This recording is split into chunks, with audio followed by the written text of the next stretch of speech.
ای جانوی امشوی بند پنگ شیدار نخبای امشوی چوب برشان شیدار نصفای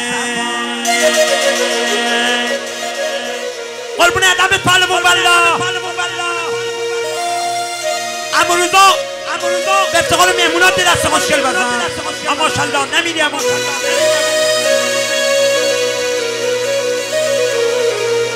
سفارش ها کردن یا علی نتان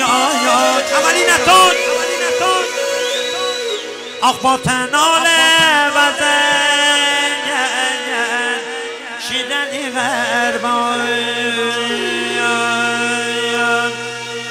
اره خیبر و خیرشان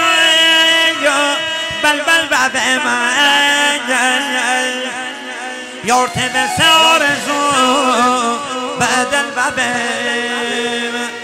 پلمون محمد علی ضبط و پخش استودیو عکاسی پارمیدا غشو قلم دون بابه غشو قلم دون بابه کرده بچه وزیری رون بابه سنگ آرکو جاده کنده بون بابه بعد چکر به افتقال شادوما دو کنه مجلس بریم امو پریسا جان